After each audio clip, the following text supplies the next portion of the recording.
నమస్తే. నేను సిరి.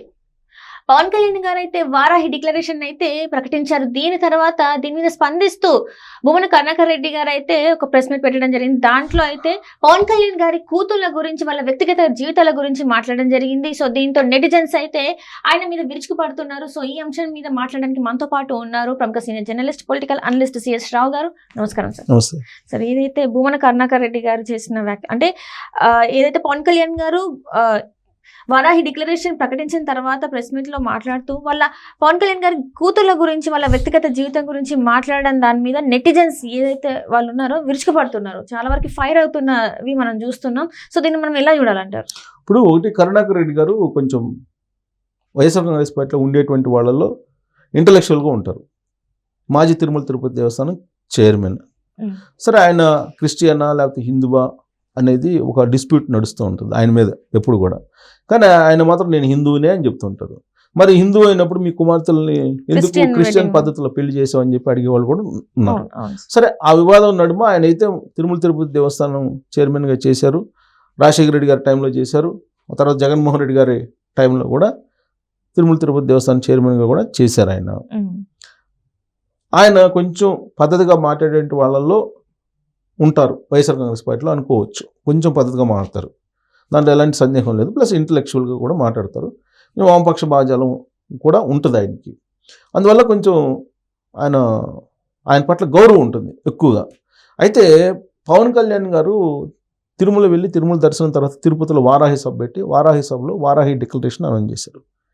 డిక్లరేషన్లో అనేక అంశాలను ఆయన ప్రస్తావించారు. తిరుమల తిరుపతి దేవస్థానం గురించి, దాని ప్రాశస్త్యం గురించి, నెయ్యి కల్తీ గురించి, అలాగే సనాతన ధర్మాన్ని కాపాడేదానికి తాను వెనకాడనని, సనాతన ధర్మం గురించి, సనాతన ధర్మానికి ఒకవేళ ఏదైనా అవమానం జరిగినా లేదు అపప్రద జరిగినా నీ ఖచ్చితంగా నేను ముందుంటాను, నేను పోరాడతాను, మీరు కూడా ధైర్యం చేసి పోరాటానికి సిద్ధంగా ఉండండి అని చెప్పి ఆయన ఏదో ఒక దిశానిర్దేశం చేశారు అక్కడ ఆయన అభిమానులకి. ఈ వారాహి డిక్లరేషన్ అనౌన్స్ చేసిన తర్వాత కరుణాకర్ రెడ్డి గారు మీడియా సమావేశాన్ని ఏర్పాటు చేస్తారు. ఎందుకంటే తిరుపతిలో జరిగింది ఆ సభ కాబట్టి బహుశా తిరుపతి లీడర్లే రెస్పాండ్ కావాలనుకున్నారో ఏమో, ఆయన మీడియా ముందుకు వచ్చారు. మీడియా ముందుకు వచ్చి వారాహి డిక్లరేషను లేదంటే పవన్ కళ్యాణ్ గారు మాట్లాడినటువంటి స్పీచ్ మీద ఆయన విమర్శించినా, అభ్యంతరం పెట్టినా, లేదంటే తప్పు పట్టినా ఎవరు పెద్దగా కరుణాకర్ రెడ్డి గారిని పట్టించుకోరు.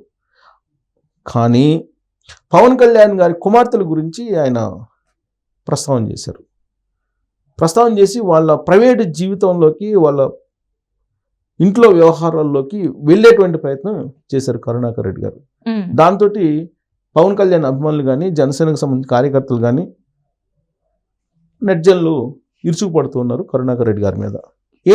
ఏం మాట్లాడారు అని అంటే, ఆయన తిరుమల తిరుపతి దేవస్థానానికి వెళ్ళారు పవన్ కళ్యాణ్ గారు.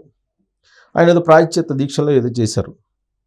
ప్రాయశ్చిత్త దీక్షలు చేసి నెయ్యి కల్తీకి సంబంధించి తెలుసో తెలియకో తప్పు జరిగిపోయింది, దాంట్లో ఆ తప్పుని క్షమించు దేవుడా అని చెప్పేసి ఆయన ప్రాయశ్చిత్త దీక్ష 11 రోజులు చేసి ఆ ప్రాయశ్చిత్త దీక్షను అక్కడ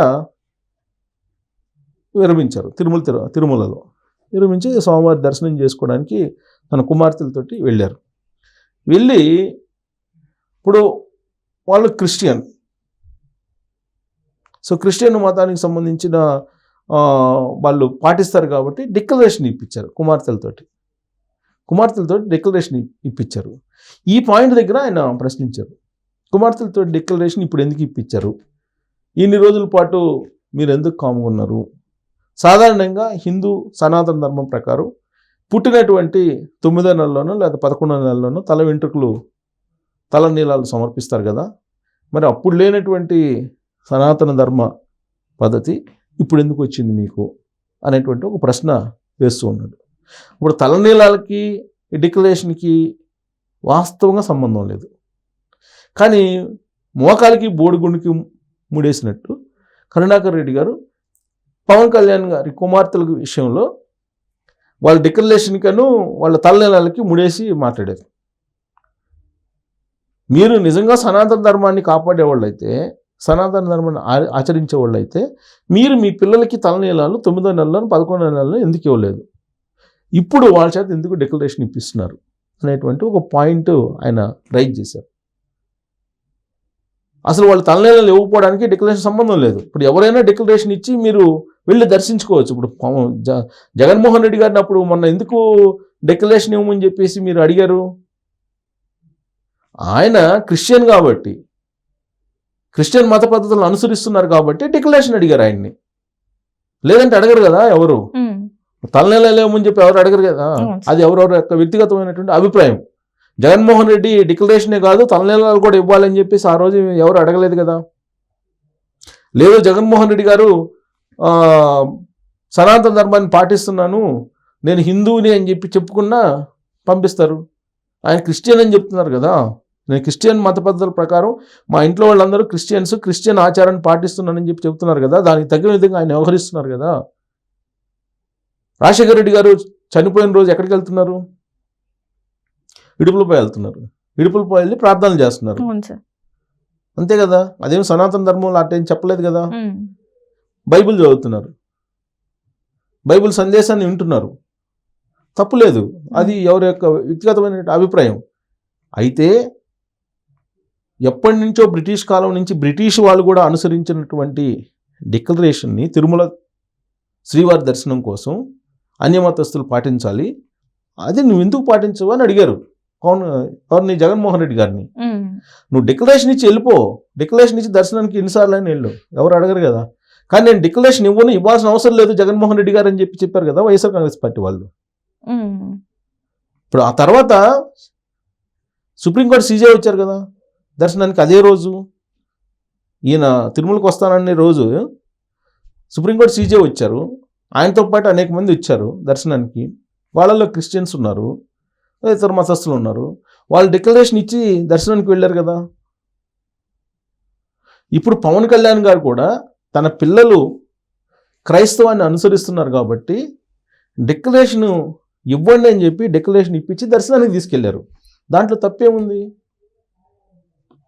ఇప్పుడు ఆయన సనాతన ధర్మానికి సంబంధించి సనాతన ధర్మ పరిరక్షణ కోసం ఒక బోర్డుని ఏర్పాటు చేయాలి అని చెప్పేసి అన్నారు. అది ఆయన డిక్లరేషన్లో ఉండేటువంటి ప్రధానమైనటువంటి డిమాండ్. సనాతన ధర్మ పరిరక్షణ బోర్డు ఒకటి ఏర్పాటు చేయాలి. ఎవరైతే సనాతన ధర్మాన్ని కించపరుస్తున్నారో లేదా సనాతన ధర్మాన్ని అవమానపరుస్తున్నారో ఈ బోర్డు వాళ్ళ మీద చర్యలు తీసుకునేలాగా అధికారాలు ఇవ్వాలి. ఇలాంటివన్నీ ఏదో డిక్లరేషన్లో పెట్టారు ఆయన. దానికి ఆయన ఏమన్నారు తెలుసా పవన్ కళ్యాణ్ గారిని? సనాతన ధర్మ పరిరక్షణ పీఠాధిపతి శ్రీ శ్రీ శ్రీ శ్రీ పవనానంద స్వామి గారు అంటూ సంబోధించారు. ఎవరు? కరుణాకర్ రెడ్డి గారు. అక్కడ మొదలుపెట్టి వాళ్ళ కుమార్తెల దగ్గరికి వచ్చారు. వాళ్ళ కుమార్తెల దగ్గరికి వచ్చి వాళ్ళ కుమార్తెలు డిక్లరేషన్ ఇప్పుడు ఎందుకు ఇవ్వాలి, డిక్లరేషన్ ఇచ్చినంత మాత్రాన వాళ్ళు హిందువులు అవుతారా అని చెప్పి ప్రశ్న చేశారు. హిందువులు అని చెప్పి ఆయన చెప్పలేదు కదా, వాళ్ళు క్రిస్టియానిటీని అనుసరిస్తున్నారు కాబట్టి నేను డిక్లరేషన్ ఇప్పించి నేను దర్శనానికి తీసుకెళ్ళానని చెప్పి పవన్ కళ్యాణ్ గారు చెప్పారు. కరుణాకర్ రెడ్డి గారు ఏమంటారు? మీరు సనాతన ధర్మానికి సంబంధించినటువంటి పోరాట యోధులు కదా, మీరు పవనానంద స్వామిగా అవతారం ఎత్తారు కదా, మరి మీ కుమార్తెలు కూడా హిందువులుగా మారాలి అనేది ఆయన డిమాండ్, కరుణాకర్ రెడ్డి గారి డిమాండ్. కాబట్టి ఇదే వర్తిస్తుంది కదా కరుణాకర్ రెడ్డి గారు కూడా. ఆయన హిందూ అయినప్పుడు వాళ్ళ కూతుళ్ళకి కూడా హిందూ పద్ధతిలోనే పెళ్లిళ్ళు చేయాలి. మరి అప్పుడు వాళ్ళ కూతుళ్ళకి క్రిస్టియన్ పద్ధతిలో చేశారంటే మరి అప్పుడు ఆయన క్రిస్టియన్ అవుతారు కదా. ఈ చిన్న లాజిక్ ఎందుకు మర్చిపోయారు? ఆ లాజిక్ ఆయన మర్చిపోయాడు. అందుకే నెట్ జైల్లో ఆయన వెంటాడుతున్నారు పవన్ కళ్యాణ్ గారు చేసిన తప్పు ఏంటి అని. దాంతో ఆయన భూమన్ కరుణాకర్ రెడ్డి గారి వ్యాఖ్యలు మీడియా సమావేశం బూమరంగ్ అయిందని చెప్పొచ్చు.